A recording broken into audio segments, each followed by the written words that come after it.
मंडळी, निश्चळ परब्रह्म ही सर्व मानवी कल्पनांच्या पलीकडे आहे, हे सगळ्यांना माहीत आहे. माणूस जन्माला आला की त्यास अनेक प्रकारची दुःखे भोगावी लागतात आणि जीवन अपूर्ण असल्याने, अशाश्वत असल्याने त्यामध्ये खरेपणाची जर आपण श्रद्धा ठेवली तर प्रत्येकाच्या मागे सुखदुःखाचे चक्र लागते.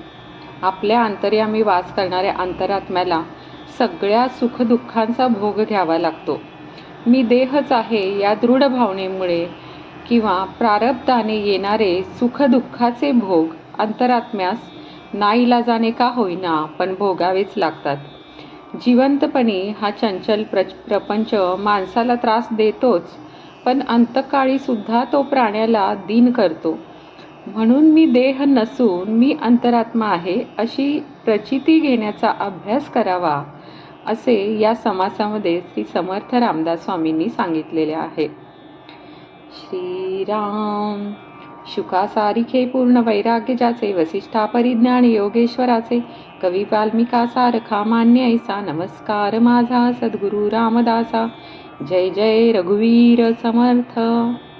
सार्थश्री दासबोध दशक 17वा, समास 6वा, देहात्मनिरूपण. श्रीराम. आत्मा देहामध्ये असतो, नाना सुखदुःखे भोगितो. शेवटी शरीर सांडून जातो एकाएकी. शरीरी शक्ती तारुण्यपणी नाना सुखे भोगी प्राणी, अशक्त होता वृद्धपणी दुःखे भोगी. मरावेना ऐसी आवडी, हात पाये खोडून प्राण सोडी, नाना दुःखे अवघडी वृद्धपणी. आत्म्याचा देहाशी संबंध जेव्हा येतो तेव्हा जीवनामध्ये माणसाला नाना प्रकारची दुःखे भोगावी लागतात. वास्तविक आत्म्याला सुख दुःखे नाहीतच, पण देहात्मयोगाने त्यास त्याचा अनुभव घ्यावा लागतो. आत्मा कुठे राहतो तर देहात राहतो आणि तो अनेक प्रकारची सुखदुःखे भोगतो आणि अखेर तो एकाएकी देह सोडून जातो, हे सगळ्यांना माहीत आहे. तरुणपणी शरीरामध्ये शक्ती असते, त्या जोरावर माणूस अनेक प्रकारच्या सुखांचा उपभोग घेतो. म्हातारपणी शक्ती जेव्हा त्याची क्षीण होते, मग अनेक दुःखे त्यास भोगावी लागतात. मग आपण मरू नये असे प्रत्येकास मनापासून वाटते, पण मृत्यू आला की हातपाय झाडून माणूस प्राण सोडतो. म्हातारपणी सुद्धा त्याला अनेक प्रकारच्या दुःखांनी माणूस अवघडून जात असतो. देह आणि आत्मा जेव्हा याची संगत होते, म्हणजे काही सुखे भोगायला मिळतात हे खरे, पण जेव्हा देह सुटायच्या वेळी जीव असतो ना, तो अगदी तडफडून मरतो. देहात्मयोग अशा रीतीने दुःख देणारा होतो. जगामध्ये स्वार्थाने माणसे एकमेकांचा प्राण घेतात, पण शेवटी हे सगळं काही व्यर्थ जातं, त्याचा काही उपयोग होत नाही. असा हा 2 दिवसांचा दृश्याचा भ्रम आहे आणि त्यालाच परब्रह्म समजून सर्वस्व मानून सगळी लोक जगतात. या दुःखाच्या पसाऱ्याला सगळी लोक गोड मानून घेतात. दुःख भोगावे लागल्याने सडफडत जाण्याची पाळी आली तर त्यात काहीही समाधान मिळत नाही. थोडे काही सुख भोगायला जावे तर त्याचबरोबर दुःखसुद्धा भोगावे लागते. जन्मल्यापासूनचे आपले जीवन आपण प्रत्येकाने जर आठवले म्हणजे सगळे आपल्या आपोआप ध्यानात येईल. आपण इतकी दुःखे भोगलेली असतात ना की त्यांची मोजदाद आपल्याला करताच येणार नाही. देहाशी आत्म्याची संगत ही अशी आहे. देहात्मयोगाने जीवाला अनेक दुःखे भोगावी लागतात. आयुष्याच्या शेवटी सारे प्राणी दीनवाणे होऊन मरतात. काही सुख आणि काही दुःख असा हा जन्माचा संबंध असतो. त्यामध्ये नाना प्रकारच्या मनाविरुद्ध गोष्टी घडतात. तसेच अनेकांची ताटातूट होते. झोपेच्या वेळी ढेकूण आणि पिसवा, डास अनेक प्रकारे माणसाला त्रास देतात. माणूस त्यांचा प्रतिकार करतो तेव्हा त्यांनाही अनेक प्रकारे त्रास होतो. जेवायला बसले की माशा येऊन त्रास देतात. उंदीर कितीतरी पदार्थ घेऊन जातात. नंतर मांजरे त्यांची फजिती करतात, त्यांना त्रास देतात. उवा, चांबवा, एक प्रकारचे अंगाच्या कातड्यात शिरणारे किडे, गोचीड, गांधील माशा, कानटे नावाचे सर्प आणि असे वेगवेगळ्या प्रकारचे प्राणी आहेत.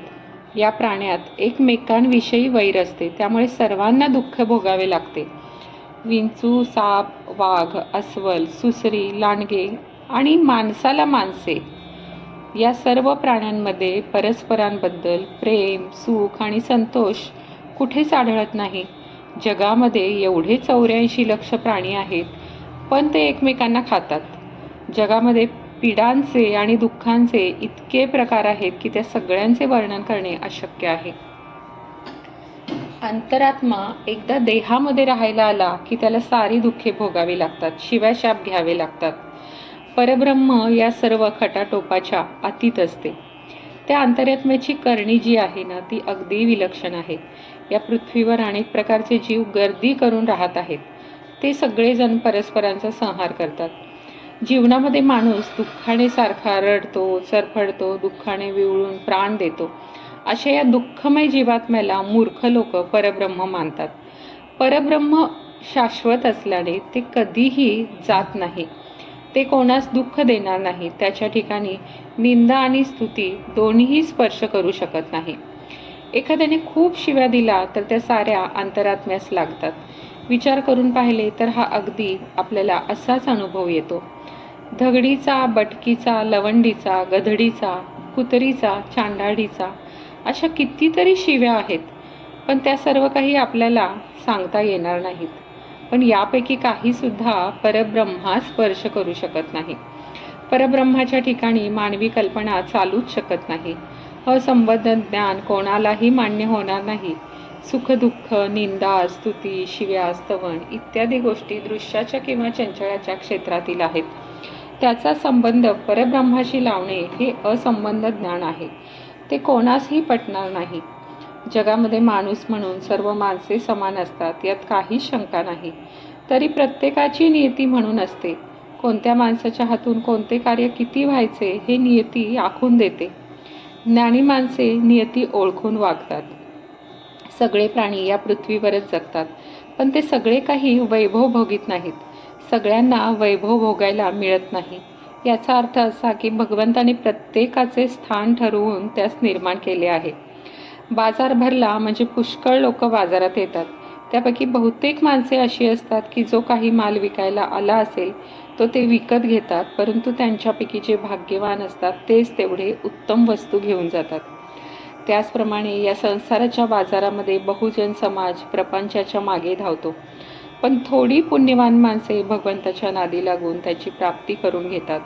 अन्न, वस्त्र, देवपूजा आणि ब्रह्मज्ञान यांच्या बाबतीत हाच न्याय लागू पडतो. माणसाचे अन्न, वस्त्र, त्याच्या हातून घडणारे देवतार्चन आणि त्यास प्राप्त होणारे ब्रह्मज्ञान या तिन्ही गोष्टी नियतीवर अवलंबून असतात. जगामध्ये सगळेच लोक सुखी असतात.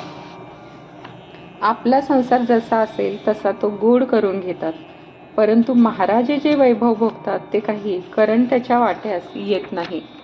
माणसाला शेवटी अनेक प्रकारची दुःखे भोगावी लागतात. सगळ्या माणसांना ती सारख्याच स्वरूपात भोगावी लागतात. आयुष्यामध्ये आधी सुखे भोगलेली असल्यामुळे अंतकाळी होणारी दुःखे सोसवत नाहीत. कठीण दुःखे सोसवत नाहीत आणि प्राण तर जाता जात नाही. अशा रीतीने मरणकाळचे दुःख सर्व लोकांना सारखेच कासावीस करून सोडते. रोगाने किंवा अपघाताने कोणाचे अवयव निकामी होतात किंवा तोडावे लागतात, पण अशा अवयवहीन अवस्थेमध्ये माणसाला जीवनाचे व्यवहार करावे लागतात. अशी सगळी माणसे अंतकाळी कासावीस होऊन मरतात. माणसाचे रूप काय किंवा सौंदर्य काय ते सगळे नष्ट होते. शरीरातील सामर्थ्य नाहीसे होते. जवळ कोणी असत नाही. अशा परिस्थितीत यातना भोगीत माणूस मरतो. अंतकाळ सगळ्यांना सारखाच असतो. त्यावेळी माणसाची फार दीनवाणी अवस्था होते. अशाश्वत असे दुःखकारक अवलक्षण हे असे आहे. भोग भोगून अभोक्तेपणा ठेवावा अशी भाषा लोक बोलतात, पण ही सगळी फजिती आहे. खरे पाहिल्या वाचून लोक उगीच काहीतरी बोलतात. भोग भोगीत असताना मनाने त्यापासून अलिप्त राहणे ही काही सामान्य गोष्ट नाही. देह दुःख आले असता मोठमोठे साधक अनुसंधानापासून खाली घसरतात. किंबहुना देह दुःख आणि दारिद्र्य या दोन अवस्थात भगवंतास यश किंचित दोष न देता जो आपले अनुसंधान यथास्थित सांभाळतो तोच साधकाच्या पदावर स्थिर झाला असे खात्रीने समजावे. बाकीचे साधक खरे, पण परीक्षा पास झालेले साधक नव्हेत. अंतकाळ फार कठीण आहे. जीव वासनेत गुंतल्यामुळे प्राण शरीराला सोडता सोडत नाही. त्यामुळे सामान्य माणसाची अवस्था एखाद्या दुकाळलेल्या भिकाऱ्यासारखी अगदी दीनवाणी बनते असे या समासामध्ये श्री समर्थ रामदास स्वामींनी सांगितलेले आहे. इति श्री दासबोधे गुरुशिष्य संवादे देहात्मनिरूपण नाम समास 6वा समाप्त. तुम्हाला हा देहात्मनिरूपण नाम व्हिडिओ आवडला असल्यास कमेंट, लाईक, शेअर करा आणि पुढील जगजीवन निरूपण या व्हिडिओसाठी या चॅनेलला सबस्क्राईब करायला विसरू नका. श्रीराम.